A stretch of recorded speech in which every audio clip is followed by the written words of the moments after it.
My name's Tom Henry. I'm the managing principal at Stone, Rudolph and Henry, and we appreciate everyone coming out to meet with us today.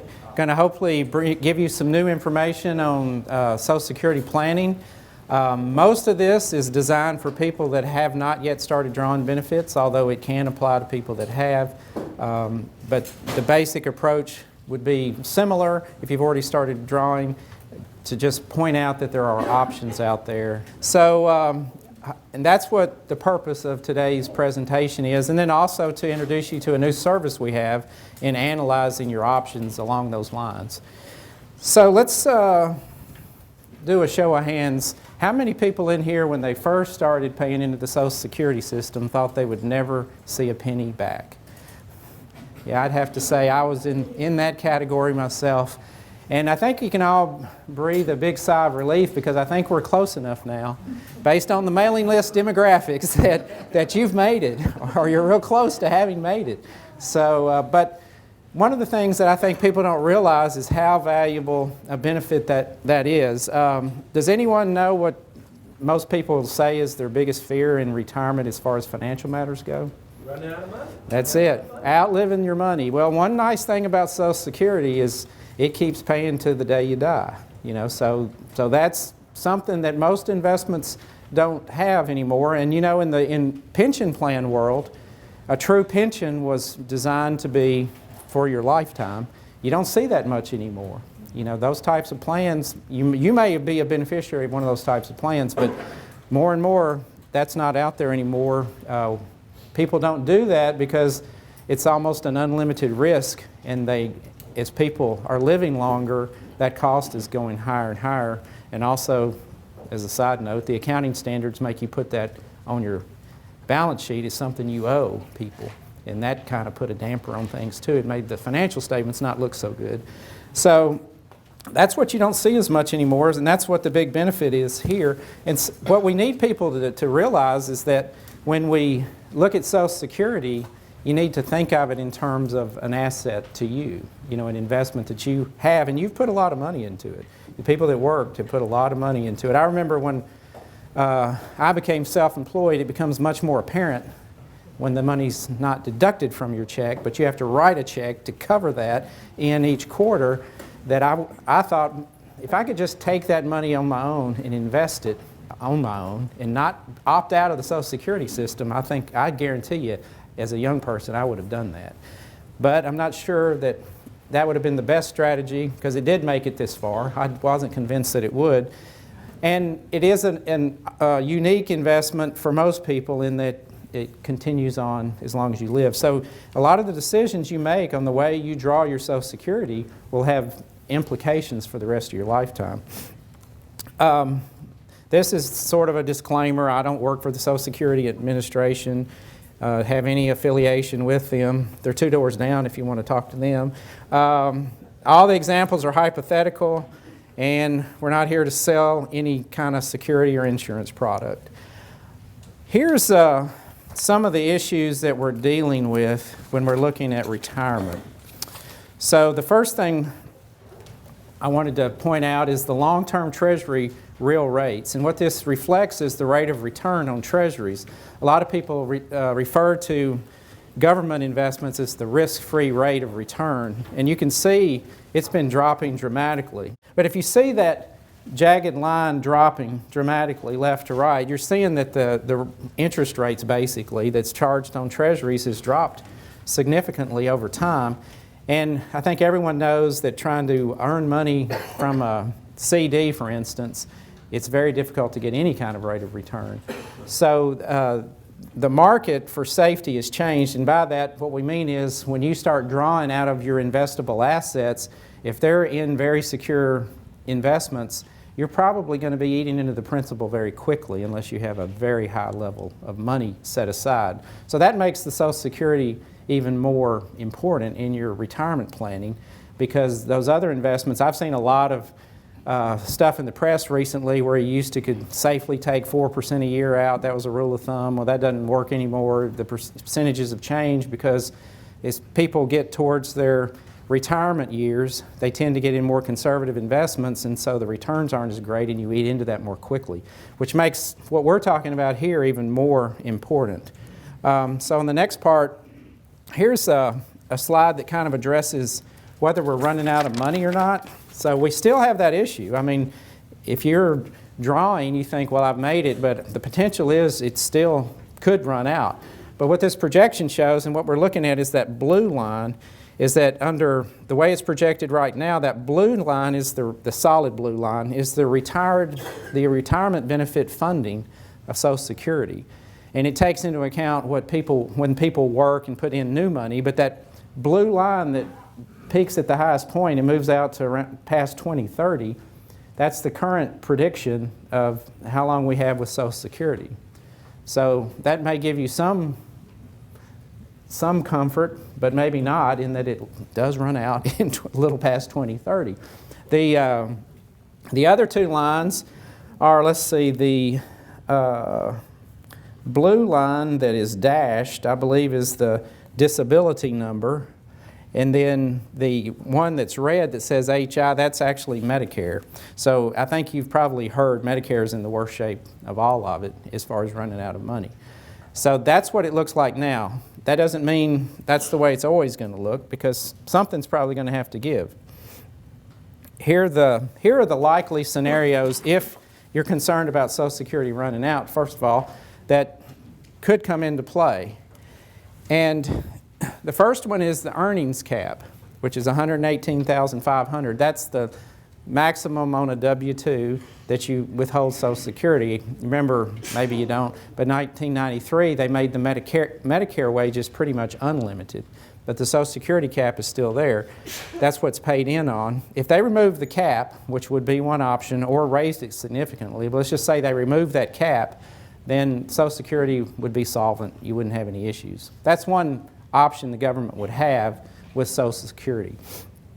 The other is one we've already seen happen, which is that second bullet point, full retirement age. It's currently increasing to 67, so I don't know where you guys roll into that. I think mine's like 66 years and 9 months or something like that before a full retirement age. So to me, that would probably be the most likely one. That's just my guess, because people are living longer, that they're going to retire later, and so Social Security may kick in later for people to get past that running out of money scenario.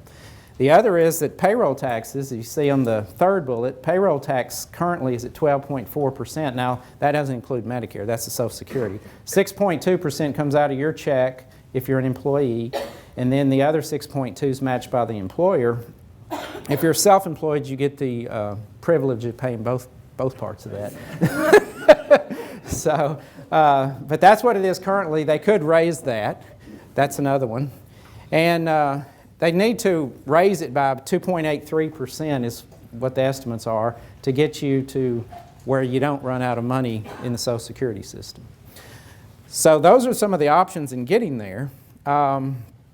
Here's what most people see is the main choice you have. And keep in mind on those changes that I just mentioned, those in theory should not impact anyone that's within 5 years of drawing Social Security benefits. So that's the way it's set up. One key term you need to understand too is at the head of this chart, it's got retirement age, which that's pretty straightforward, but what they mean is when you start drawing your Social Security retirement benefit, and then percent of PIA. PIA stands for primary insurance amount. And basically, and this is based upon a particular birth date, but that's for people born between 43 and 54. But so full retirement age is at age 66. So that's when they get 100% of the primary insurance amount. So if you start drawing at 62, you give up a pretty big percentage. What a lot of people don't keep in mind is that they can wait till they're 70 and get a higher amount from that. And the timing of this is where a lot of your options are. And in particular, if you're married and there's a little bit of difference in your ages and maybe some difference in your earnings that have paid in over the year, there are several options you can take a look at in deciding on how you're going to draw your Social Security benefits. One thing too, well, let's just go with this first.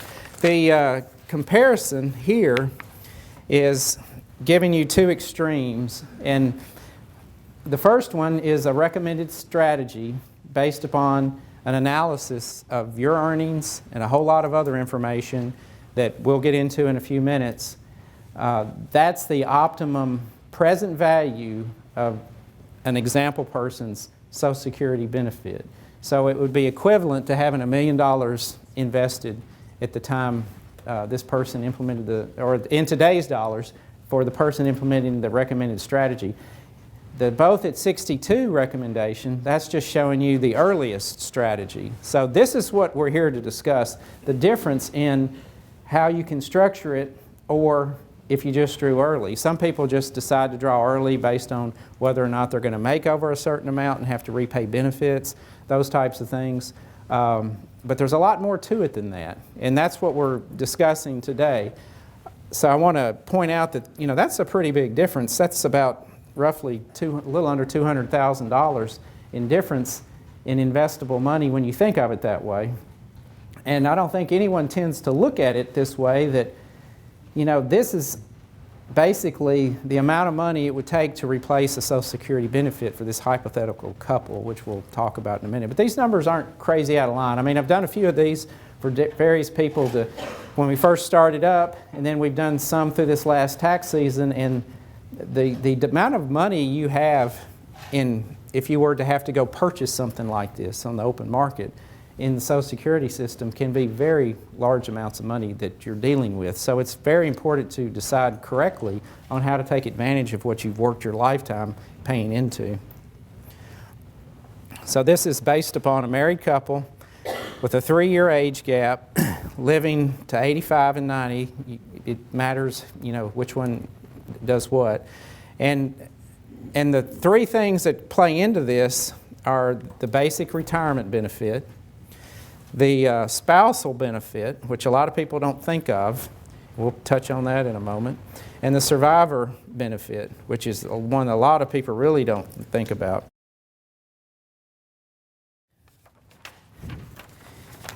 The retirement benefit, I think, is pretty straightforward. But when you get into the ones in yellow or tannish yellow, you may not consider those in your planning, or maybe you haven't.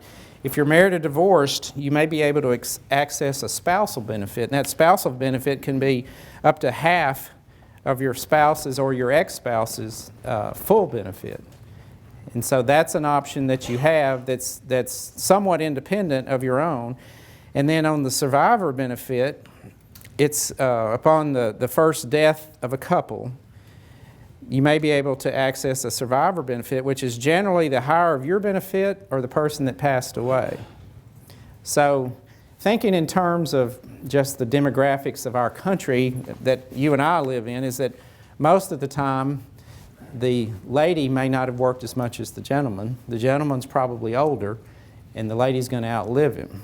So that survivor benefit becomes very important that the husband picks, because that may be her benefit going forward from there. So that's something that has to be considered when you're assessing what the best options are in Social Security planning. On the next slide, and we'll try to take advantage of all three of these, it's going to touch upon what I just talked about, but 80% of women survive their husbands on average for 14 years. So I don't know what it is that guys do wrong, but that's a lot. 80%. And people that receive widow benefits, which can be men or women, 98% are women. So that's a key thing that to take a look at. And in our analysis of what would be best for your particular situation, you can't just whitewash across this and say, you know, these people always should make these options. It's unique because everybody's earnings records are unique. Their age differences are unique. One of the key things, and we'll look at this in a little more detail, is their life expectancy. I mean, we could get this to be absolutely 100% correct if we knew everybody's life expectancy to the exact day, but I don't think anybody really wants to know that anyway. But that's something we do have to look at in trying to achieve the goals to maximize those numbers like we were looking at previously. So here's what the strategy consists of, or what it's called, is called switch strategies.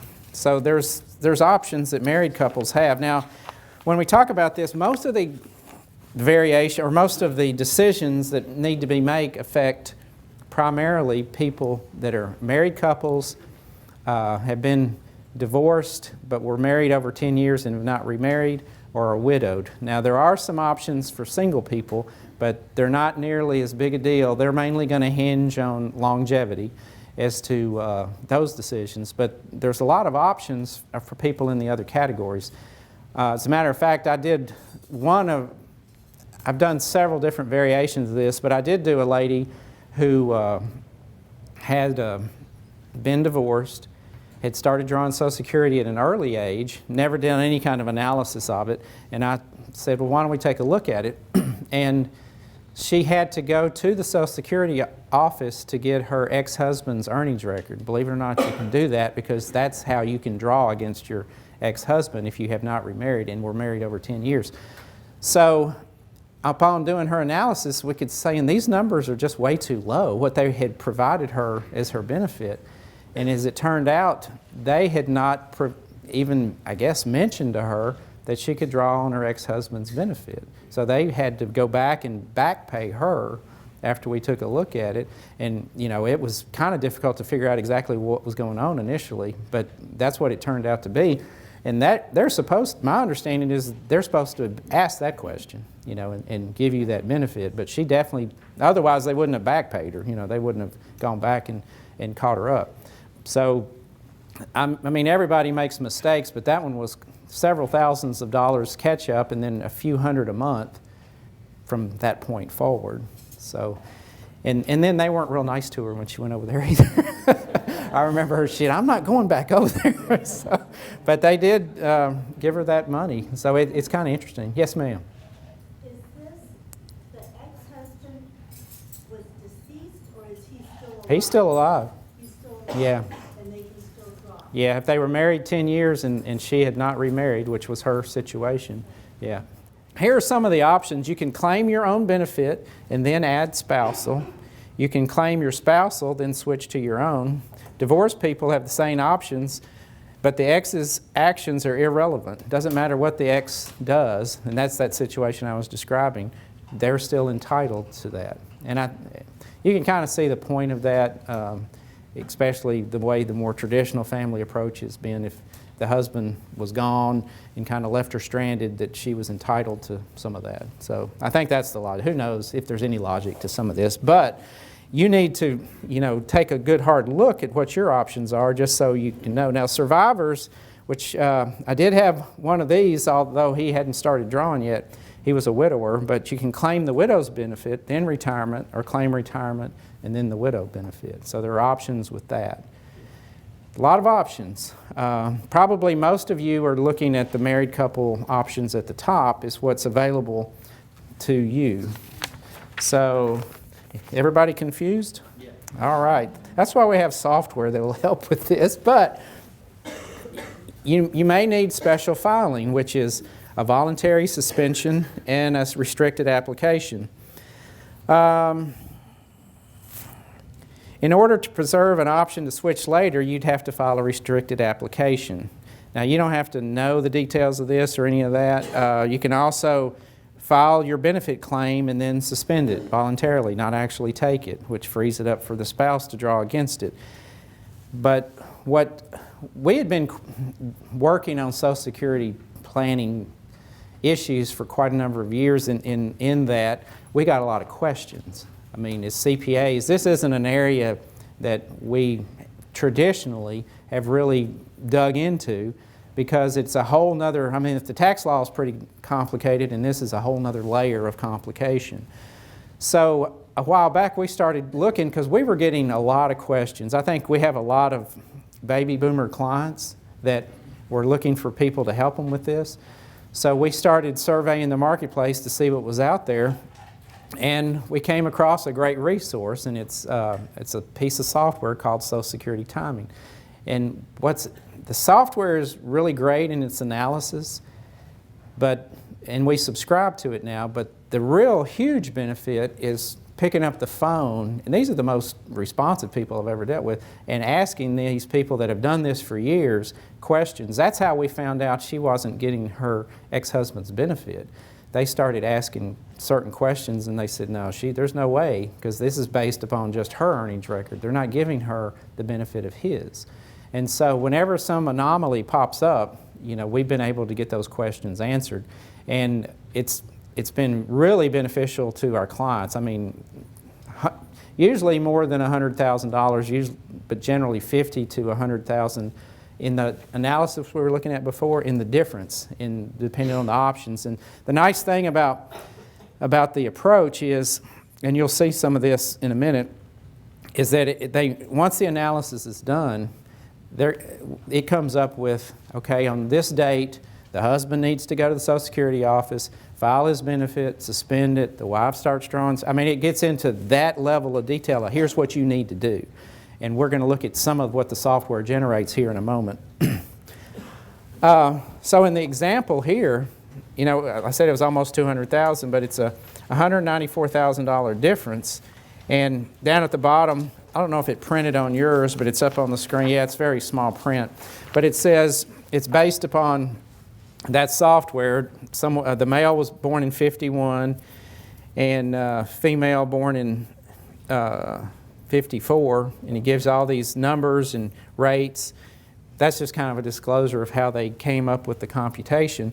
But it is the data that will go into and analyzing your particular situation, which we'll touch upon that in a moment. So what was the strategy? This is what I was referring to. In this case, this is John and Jane. John should file and suspend at 69, which allows Jane to collect a spousal benefit. Then John should restart his benefit at 70 to get the maximum delayed credit. Now, if you remember earlier, it showed the ages at which you had the primary insurance amount, and at 66 it was 100% and all that. Well, the reason he files and suspends is it frees up the spouse to start drawing, but he parks his basically and lets it keep going to age 70 when it got up to 132% of the primary insurance amount, if you remember seeing that. That's what is going on there. And so at the same time, Jane should file a restricted application only for her spousal benefit, and then she lets hers rise until she turns 70. So by him applying and parking it, it doesn't affect his extra 32% accumulating, but yet she still gets to draw the... Now this is just one example. These things it's not like this is the way it's going to always be, or this is the way it's going to generally be. A lot of them turn out this way, but not always. And the software cranks out a bunch of scenarios. And there's a snapshot of what the software actually generates. This is just 50 of the options that it calculates independently to come up with the best ones. So in this case, it's telling you that 1,014,708 is the highest number of all the permutations it ran of the combinations of file and suspend. Yes, ma'am. Sorry to interrupt, but did John have to be retired in order for him to file and then suspend? Even though he's eligible for Social Security benefit, he's still working. Doesn't matter. He's at full retirement age. And so He can make what he wants then. Are you talking about whether he has to pay the benefit back? Or, well, he's not drawing. okay, so he can go. But he's not drawing a benefit. But he also reached full retirement age, so he wouldn't have to repay anyway. He could. What is the full retirement age? Excuse me? At what age is the full retirement? It depends on when you're born. But generally, I mean, I've got a table of that, but let me go back here. Wherever it is. It's way back here. There. Now that's based on someone that's born between 43 and 54. You know, a lot of people were able to draw at 65 that are already drawing. But it's not always the same. Like I said, mine is like 66 and 9 months, if I remember correctly. And it'll tell you that. I mean, when you go to do this, like if you're, let me get back to where we were, where it was talking about the strategy. John should file and suspend at 69, and that allows her, I mean, the permutations and combinations are many, so, but that's the basic idea is once you're at full retirement age, you can file and suspend and the spousal benefit's available. Your income, even if it's increasing, if you've already met the limit that they, I mean, you're going to be paying tax on your total income. Yeah, now I'm not talking about income tax. I'm talking about how to maximize the pre-tax benefit. Now that's another look. Pay tax based on your total income or just on a certain proportion? I'm sorry, I didn't hear what you said. When you're paying the Social Security tax on you're paying as a percentage on your income. Earned income. On your earned income. So if John were 66 and filed, does he stop the income level at which he pays Social Security tax? No. But does he stop the level at which his ex-spouse or his spouse can Well, that earnings being part of the computation that we do has earnings through whatever year you plan to retire that are accumulating for Social Security benefits. So that would be one of the combinations. Any of that would be factored in to the calculation as to whether or not to do it early or not. So that's not ignored. And you have to do some estimating there. There are some things that have to be estimated. One of the biggest ones is going to be when you die. Yep, that's a big one. So, but I mean, the differences are very large. And what you'll see in a minute will fine-tune that decision because it also gives you an analysis of when do you reach the break-even point, oh, I should have drawn early or I should have waited, because it may not be so clear-cut. You know, you're estimating your longevity, so you don't want to, you know, if it was just a 6-month difference, you wouldn't want to make a decision that affected all this if you weren't that comfortable with it. You say, well, if it's that close, I think I'll take mine early. You need that information, and you get it. And we'll look at that in a moment. Here is it's right here. This is the break-even chart. Now, if you look at the red, that's the earliest drawing date. But if you look across the bottom and the left, the X and Y axis, if you're a math person, you see her age of death and his. Now, if any combination of death that you look at there, like no matter what, if he lives to 85, you're better to have taken that optimum recommendation that we just looked at. That was the $1 million number. However, if they both died at age 70, you should have taken the early option. That's what that's saying. And you can draw any combination of dates of ages at which they die to see where you'd be.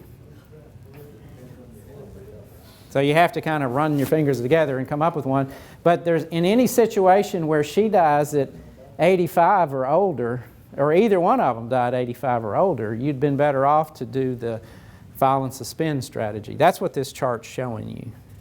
So if you were right on the edge of where you thought you would be in that regard, then maybe it's not such an easy decision to make as to which one to do. But that's what this chart is talking about. And so you can do all the what ifs you want with that chart and say, well, what if we lived to whatever? Then you can look at it here and see which one of the two strategies would have been better for you. Now, this is a chart that basically is showing you more information than what we were first talking about. Let's talk about what the legend in the top right-hand corner. Desired widow income, desired income, earned income, Social Security income. Well, let's knock out earned income first because there's not any showing there. That's what you were mentioning earlier. What if you kept working? That would factor in too in meeting your income needs. Now, the idea here is this is retirement income, but you may still work part-time or whatever, full-time, and you want to start drawing your benefit. This particular scenario showing here shows neither of them with any earned income. But I mean, it is factored in if they'd put that information in. The desired income, the upper line, that's what you kind of decide, what's it going to take for us as a couple to live on once we retire. Now, the reason all these are ramping up is because they're adjusted for inflation. Social Security benefit, which is the blue bar down below, is also adjusted for anticipated cost of living allowance increases in the Social Security benefit. So that's what's going there. Now, in this particular person, they decided that their desired widow income, which is that line that starts, whatever year that is, 2015 or 16, somewhere in there, that's when they anticipated that first person would pass away, and that's why the Social Security benefit drops, but it's also when the income needed for the one person versus the two drops dramatically. Now, most of the people I've worked with, the number doesn't drop at all. They like to keep it, well, we don't think it's going to be that much different at that point. And now that's the early drawing strategy. Now here's the delayed one that we looked at with the file and suspend. Now you see, those early years don't have anything to make up that gap, but then Social Security gets pretty close to meeting the benefit later when it kicks in, and it almost meets the desired income of the widow. Hey, Tom, you may know this and you may not know it. You know, is there a general, and these gentlemen may answer that question too, about a certain amount of investment money you think an average American needs to have when they hit that Social Security spot? In terms of 100,000, 300,000, $500,000? What do you think the average American needs to have so they could dance their investment at that time? People our age, if we just answered that, the quick answer is probably about $1.5 million in addition to your Social Security to have a pretty decent retirement. But keep in mind, everybody's different. I mean, some people need a lot more than that. Some of them need a lot less. So. And let me just real quickly color that, because a lot of people continue to work part-time, do things in retirement, and so that number many times comes closer to 500,000. But right. And a lot of people are doing that to get there, working to 72. Yeah, and I remember hearing a lot of stuff about why the investments were going to drop when the baby boomers hit retirement age, because they start liquidating all this retirement money. Well, most of us don't have that much retirement money to liquidate, and that we'd lose all the workforce. Well, they were working longer. So I think a lot of that kind of is resolving itself in a way from what a lot of the people that were kind of preaching doom and gloom several years ago. The next thing I want to touch about is why you don't ask the Social Security office for advice. Well, first off, they're not supposed to give advice. So what they're supposed to do is give you the highest monthly benefit on the day you file, and that's it. So they're not here to look at the options, the long-range picture of anything. It's an extremely short-range look at giving you the highest benefit you're entitled to on the day you come into the office. So just keep that in mind. It's not a fault of theirs. You can see why. I mean, how complex this could get if they're trying to work through that with everybody. And if you've seen how they line up out in front of the office, I mean, there's just no way. Oh, here's a little tidbit in case you ever need to go to the Social Security office. I read that the best day to go is the day after Thanksgiving, because nobody thinks they're open, but they are. So if you ever need to go. But that kind of kills it. Tell your significant other, I started to say wife, and that's really getting me in trouble, your shopping person in your family that, you know, we need to go to the Social Security office on Black Friday, not out onto the... See how that goes. And also, the other thing is, they can't do the step that Steve was talking about. They can't look at your investable assets and marry it up to what you have there. So that's a big deal. So those are the things that they're not able to do, and that's why it's a different scenario than what you might have thought it was. Now, there is a little bit more to this, which isn't earth-shattering to most people. I think most people now are aware of this, but how Social Security gets taxed. This is some concepts of what goes into provisional income that determines whether your Social Security is taxable or not. But look how low the amounts are for a single person and married couple before they hit the 85% of their Social Security being taxable. I mean, most people get their Social Security taxed. Now, I do have a few clients that have some non-taxable sources of income or just live a very, meager lifestyle that aren't going past their Social Security at all, but they have IRAs and they do have investable assets. Now, their strategy that I've worked with a lot of them on is be sure you take that IRA money out and time that properly, because here's what I've seen happen. Somebody's rocking along with their Social Security, not getting taxed at all or very little tax on it, and then suddenly they need a new car. And they go take it out of their taxable IRA account, and they think, well, I had the taxes already paid in. You know, they took 20% out. Well, that ain't going to get it, because when you bump up and you hit making your Social Security might have gone from not being taxable to now being 85% taxable, it's way more than 20%. So the strategy there is you better, I mean, I've got some clients that pull out just enough to pay a little bit of tax each year so that they have after-tax money set aside in an account to be able to buy those major purchases down the road, and they're paying virtually no tax. They're just having to file a return each year. And so be careful if you're ever looking for a major purchase. Call us and ask us about it and what the timing should be, because sometimes just by splitting it between December 31st and January 1st of when you withdraw it can make all the difference in the world as to how much tax you pay. After it's done, and we can't help you with that much. But that's just sort of a side note on this. But that depends on the annuity too, right? Well, if it's an annuity, but I'm just talking about a fully taxable IRA. An annuity is partially taxable and partially not. So, yeah, it could come into play on that as well. Here's just some examples. And the reason these examples are brought up is one strategy that works fairly well for people that can live on Social Security if they defer it into those years, those latter years, is that they can use their taxable distribution money in the early years to get them to the age 70 years when they're drawing more Social Security. So the example here is showing you that, if you pull this out, you can range it. This is sort of an example of what we were just talking about, but 10% to 55% because of how you time these things. But if you were to, say, defer your Social Security down the road and you were able to only live on Social Security, then you could, in theory, get that tax-free down the road. And then in the early years, though, you're using up your IRA money, and that's fully taxable. But over the long haul, you'd pay less tax, because in the end, all that money is tax-free, as opposed to having 85% of your Social Security taxed each year. So there's a second part to those deferral strategies you can look at, which is the tax end of it. That's sort of an additional thing to look at, but that would really only come into play if you weren't going to have other income in addition to the Social Security, because most of the clients that I see are already paying on 85% of their Social Security that are in full retirement. Not all of them, but quite a few of them. Or they're at least paying some, and again, in that situation, the timing is very key.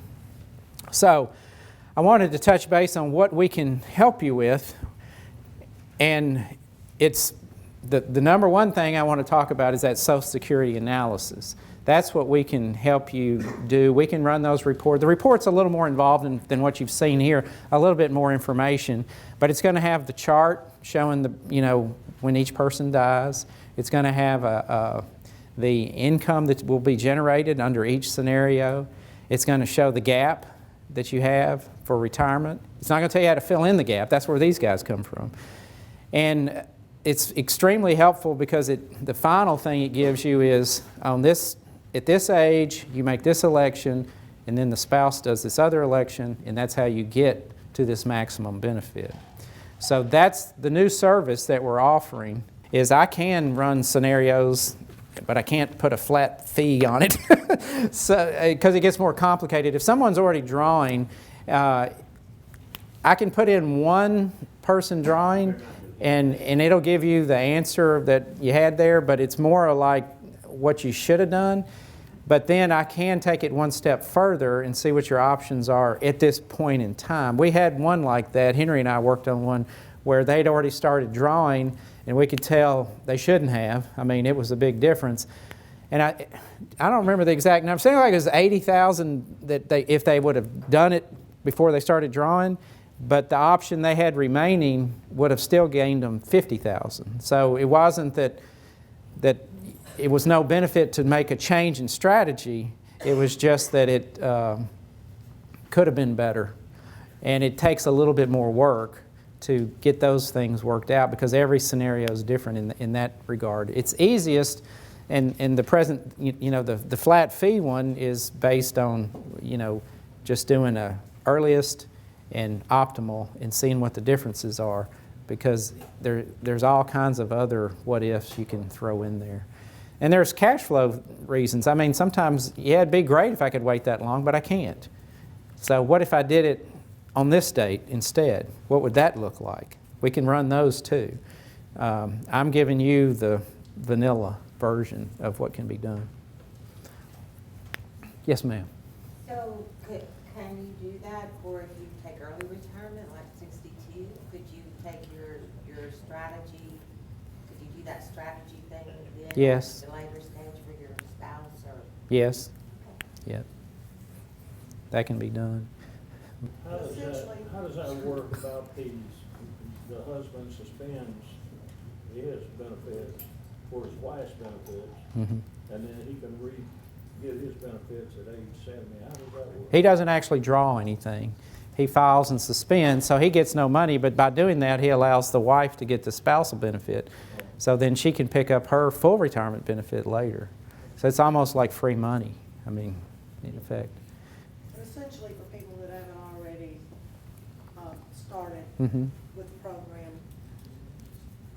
you're going to help us take our information, and you will actually help us do the numbers, see the years, and show us which would be the most beneficial Right. for us as a couple. You'll get a written report, yeah, showing the assumptions, showing all the information that went in it, showing you the two graphs like you saw, earliest and optimal, then a break-even graph showing you who does when, how that looks, and then you will also have a strategy to get to the optimal, and tells you exactly what to do and when to do it. And the way we're working it is really just gathering that information in however you want to get it to us, and then once we've run the numbers, we'll sit down with you and review the report with you. That's what's included in the service. So there'll be a meeting to explain it, and you'll get that full report, a copy of that report. Yes. Is it the same cost for a single person as a couple? Or is it? Yeah, it's the same. I'll be honest with you, there's typically not as many options. There's not as many, it's not going to be as dramatic a difference on the different strategies. It's generally, we're not going to be picking up that kind of money because you don't have the file and suspend options typically. Now, if somebody's been married and falls in those other categories or is a widower or widow, then there's some more options there. Oh, and there was one other thing I wanted to touch base. Some of you guys may be more hands-on. I meant to mention this earlier and want a lot of details.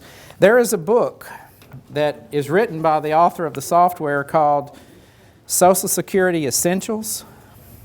I know you can get it from Amazon because I have a Kindle version of it, but you may be able to get it other places. Joe Lasser, and Dean Barber, if you want to take a look. But it's called Social Security Essentials. I think the Eve book, it's around $10. I can't remember which one's which. Of course, the physical copy is a little more expensive, but if you download it, it's around $10 or $12. And it has a lot of this information plus a lot more in it, a lot of more ins and outs. I still don't see, I read the book. You can't calculate these numbers without going through some pretty high-level software. And these guys wrote that book. They also wrote the software. And calling them and talking to them, you can get to the top of these guys pretty quickly. One of the things that I remember the guy I was talking to saying, the author's name's Joe, he said, yeah, I've been with Joe since this was in a spreadsheet. So they've been working on this software many, many years. And so thank you for your time. I appreciate everybody coming out.